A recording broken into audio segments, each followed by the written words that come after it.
తిరస్కారంగా చిన్నచూపు చేసే ప్రభుత్వం అవ్వదు మనకి ఈ కూటమి ప్రభుత్వం.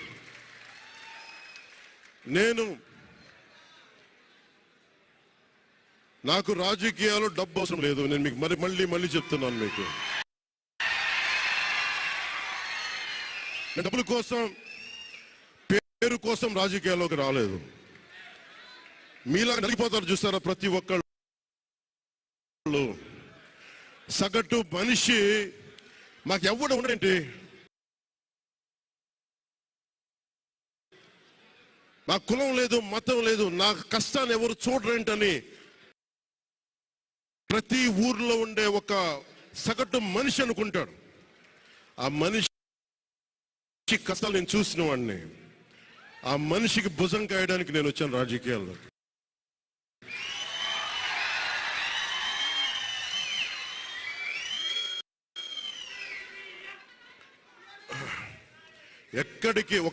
ఎక్కడికి ఓడిపోయాను 2019లో ఓడిపోతే నా మానసిక స్థితి ఎలా ఉందో ఆ రోజున, ఈరోజు గెలిచినప్పుడు కూడా నా మానసిక స్థితి అలాగే ఉంది. అంతే ధైర్యంతో ఉన్నా.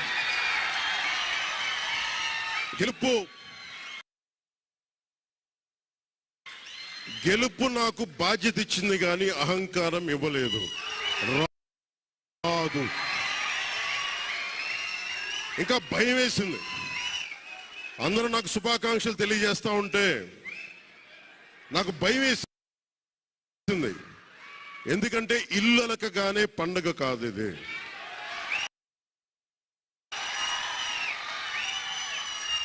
ఇల్లు అలకగానే పండగ కాదు. చాలా చాలా బాధ్యత కూడుకున్నది. భీమవరం, గాజువాక 2 చోట్ల ఓడిపోయినప్పుడు ఈ రోజున ఇంతమంది ఉన్నారు. ఆ రోజున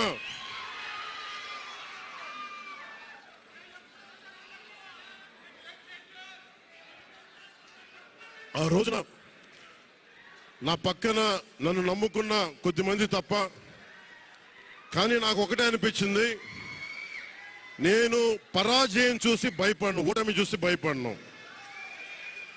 ఓటమి నాకు బలం ఇస్తుంది, ఓటమి నాకు ఉత్సాహం ఇస్తుంది అనుకున్నాను. దేనికంటే నేను ఒకటే నమ్మాను. చిన్నప్పుడు తిరుపతిలో యోగా నేర్చుకుంటున్నప్పుడు ఒకటే నమ్మాను, ధర్మో రక్షితి రక్షిత అని. నువ్వు ధర్మాన్ని నమ్మితే ధర్మం రక్షిస్తుంది అని. ఎప్పుడో ఒక 30 సంవత్సరాలు ఇంకా ముందే 18-19 ఏళ్ళప్పుడు చదివితే ఈ రోజున ధర్మం కోసం నిలబడ్డాం.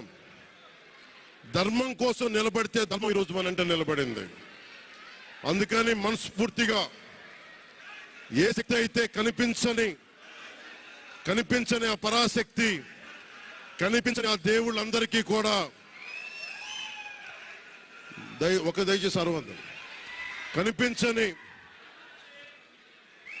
కనిపించని దేవుళ్ళందరికీ కూడా ఈరోజు నేను కృతజ్ఞతలు తెలియజేసుకుంటాను.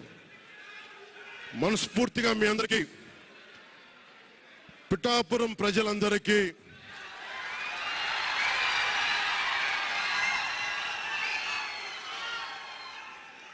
మీరు పిఠాపురం పురజనులకి, పెద్దలకి, ఆడపడుచులకి, అక్క చెల్లెలకి, యువతులకి, కథం తొక్కిన యువతకి, కథం తొక్కిన జన సైనికులకి, జనసేన నాయకులకి, తెలుగుదేశం నాయకులకి, తెలుగుదేశం శ్రేణులకి, తెలుగుదేశం నాయకులు వర్మ గారికి, వారందరికీ కూడా నా ప్రత్యేక కృతజ్ఞతలు తెలియజేసుకుంటా ఉన్నాను. మీరు పిఠాపురంలో పవన్ కళ్యాణ్ గెలిపించలేదు. కేవలం పిఠాపురం ప్రజలు పవన్ కళ్యాణ్ ఒక్కడిని గెలిపించలేదు, 5 కోట్ల మంది ప్రజల్ని గెలిపించారు. మీరు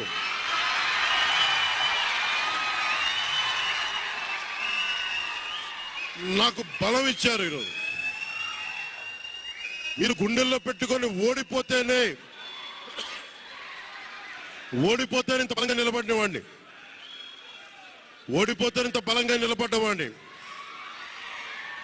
మా ఇంత గెలిపించి కాదు మీరు ఇచ్చింది, చిన్నపాటి జయం ఇవ్వాల, ఆకాశవంత విజయం ఇచ్చారు మీరు మాకు మా కూటమి ప్రభుత్వానికి. ఇది గుండెల్లో పెట్టుకుంటాం, నిలబడతాం, నిర్మాణాత్మకంగా పనిచేస్తాం. మీ కష్టాలలో మీ ఇంట్లో ఒకటిలాగా నేను ఉంటాను, మీ అందరికీ మాటిస్తున్నాను.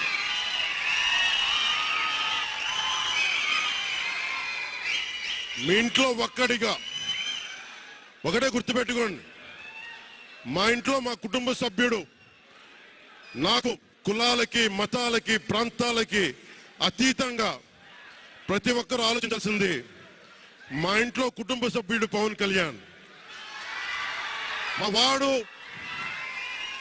మా వాడు అసెంబ్లీలో అడుగు పెడుతున్నాడు, మా కష్టాల కోసం మాట్లాడతాడు, మా కష్టాల కోసం నిలబడతాడు అని చేసి చూపిస్తాను. ప్రభుత్వం ఎలా ఉండాలి, అధికార యంత్రాంగం ఎలా ఉండాలి, రాబోయే రోజుల్లో మీకు అందరికీ చేసి చూపిస్తాం. మళ్ళీ ఒక 10 నిమిషాల తర్వాత మళ్ళీ వచ్చి మాట్లాడతాను. చంద్రబాబు గారు వచ్చారు, వారిని కలిసి మళ్ళీ వచ్చి మేము ఇద్దరం మాట్లాడతాం.